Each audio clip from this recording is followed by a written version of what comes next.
Let's be honest, detective thrillers are usually a coin toss. You either get a gritty cop with a dark past chasing murder with a creepy voice, or some AI generated plot twist you saw coming 40 minutes ago. But not these. These are the real ones. Movies that crawl under your skin, sit there and whisper, "You're not ready for the truth." No lazy dialogue, no overlit police stations, no zoom and enhance on pixelated license plates. These are the films that take you past the investigation straight into the obsession, where the clues don't matter as much as what the chase does to the people hunting them. So if you're tired of watching detectives who solve crimes using plot armor instead of psychology, tonight's lineup is your fix. And stick around till the end. Our number one doesn't just break the rules of the genre, it burns the whole case file. Some thrillers make you feel smart. This one makes you feel helpless. Set in the 1980s South Korea and based on the country's first real serial killer case, Memories of Murder starts as a crime story and ends as an autopsy of obsession. Two detectives, one local, one impulsive, convinced he can see guilt in people's eyes, and one from Seoul, methodical, trained, logical. They should balance each other. Instead, they destroy each other. Every clue feels wrong. Every arrest collapses. You can feel the weight of incompetence, the decay of a system trying to find justice with muddy boots and broken radios. When you watch this film, it doesn't feel like you're solving a crime. It feels like you're watching the world rot in real time. The rain never stops, the fields are muddy graves, the light is always sickly yellow, like the town itself is infected. Bong Joon-ho doesn't just tell you what happened, he makes you sit in it. You see the frustration, the humiliation, the absurdity of men pretending they're in control. By the end, when Detective Park looks straight into the camera, you feel that gaze pierce through you. You've become part of the story. You've joined the unsolved. It's not about finding the killer, it's about what the search does to you. That's why Memories of Murder never fades, because it's not just about evil, it's about futility. You know how most detective movies end with a big confession or a gunfight? Zodiac ends with a shrug, and somehow that's more terrifying than anything else. Fincher turns the real-life Zodiac case into a 2.5-hour descent into madness. This isn't a movie about a killer, it's a movie about people who can't stop trying to understand him. We follow three men, a cartoonist played by Jake Gyllenhaal, a journalist played by Robert Downey Jr., and a detective played by Mark Ruffalo. They all start normal. Then the letters arrive, the ciphers, the news coverage, and soon their lives orbit around the Zodiac's shadow. Watching Zodiac is like falling into an internet rabbit hole before the internet even existed. The clues pile up, the suspects multiply, and you can't stop connecting the dots, even though none of them fit. Fincher shoots every frame with surgical precision. The San Francisco Chronicle newsroom hums like a crime lab. The letters feel sacred, coded scripture for people desperate for a meaning. And then that basement scene. You know the one. Gyllenhaal's character visits a man's house following a clue. The man says, "I made the posters myself," and then you hear footsteps upstairs, but no one's supposed to be home. You stop breathing. Fincher never gives you the release, because that's the point, there isn't any. By the end, you're left exhausted, staring at the final text. The Zodiac case remains open. You realize the movie has infected you. You'll start reading theories, watching interviews, checking handwriting comparisons. Obsession isn't a habit, it's a virus. And Fincher made sure you caught it. This movie isn't just tense, it's punishing. Prisoners opens with a simple setup. Two little girls go missing during Thanksgiving. But within 20 minutes, the story stops being about finding them and starts asking, how far would you go before you stopped recognizing yourself? Hugh Jackman plays Keller Dover, a working class father who's done waiting for the system. Jake Gyllenhaal, again because apparently he's the patron saint of moral crisis, plays Detective Loki, the cop trying to solve the case while Keller loses his humanity piece by piece.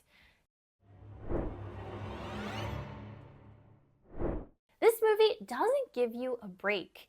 It's rain, gray, despair, and basements that feel like graves. You'll find yourself taking sides one minute, then hating yourself the next. When Keller kidnaps and tortures the man he thinks took his daughter, the movie doesn't judge him. It just holds the camera steady and lets you feel the filth. Villeneuve shoots prisoners like a slow heart attack. Roger Deakins' cinematography turns Pennsylvania into a moral maze.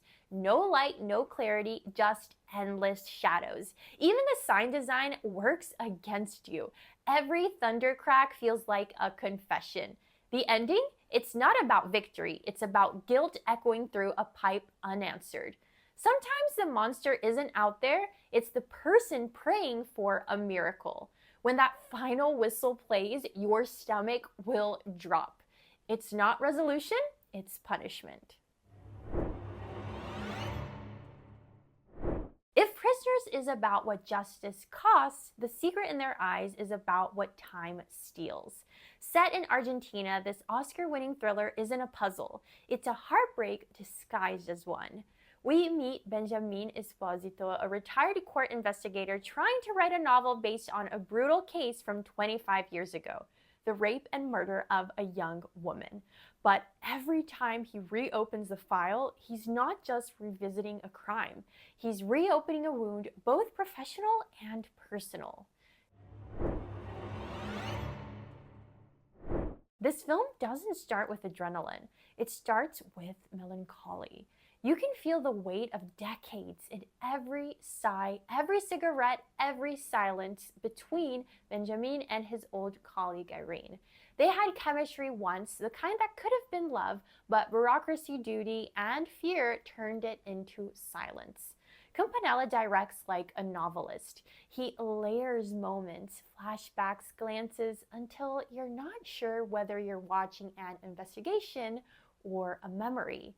The infamous soccer stadium chase is pure cinema, a 5-minute single-take sequence that starts in the sky and ends in horror.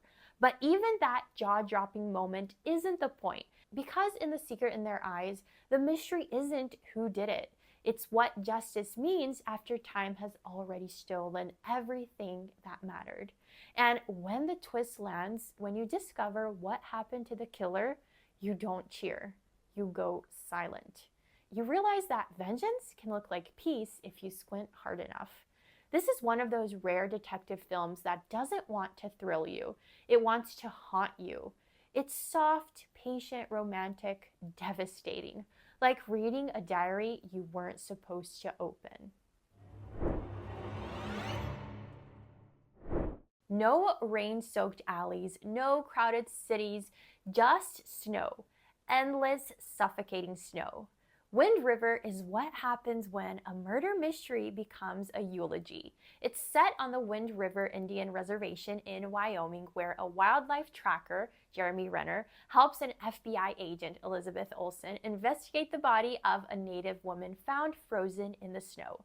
You think it's going to be procedural, evidence, clues, motives. Instead, it's an autopsy of silence.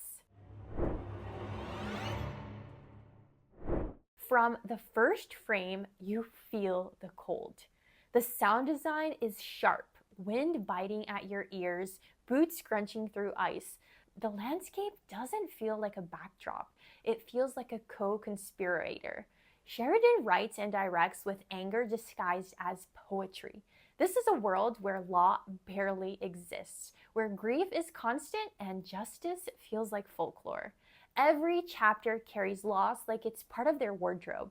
Renner's performance is raw, grounded, unshowy. He's a man broken quietly by a past tragedy, finding purpose in helping others find their dead. There's a scene near the end where he tells a father, "You can't play God and wash your hands clean." That one line sticks. Olsen, as the outsider agent, learns not through clues, but through empathy. By the time she confronts the killer, you realize the case isn't about guilt. It's about the erasure of voices that never even made the headlines. And when the camera lingers on the snow, vast, empty, uncaring, you understand what the film's really saying. Justice here isn't closure. It's just recognition that someone mattered. All right, detective, real talk. Which kind of thrillers do you prefer? The ones that give you clean answers, team closure, or the ones that keep you up all night, team chaos? Drop your pick below because let's be honest, half of us say we want closure, but secretly love the torment.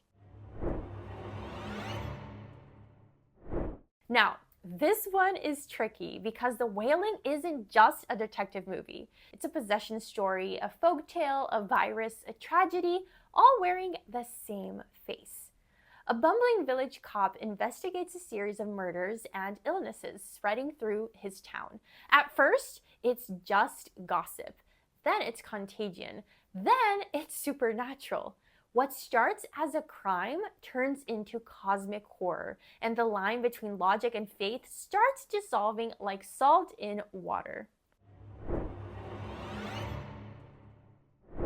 At first, you laugh because the protagonist is funny, clumsy, and almost cartoonish. But slowly, the tone curdles. The humor dies, and you realize you've been tricked into caring about someone who's about to be spiritually dismantled. Director Non Hong-jin blends genres like black magic. Every scene feels like it could shift at any second, from police procedural to ghost story to apocalypse. He doesn't use jump scares. He uses dread that creeps up your spine like fever. The cinematography is dense with rain, mud, and fog.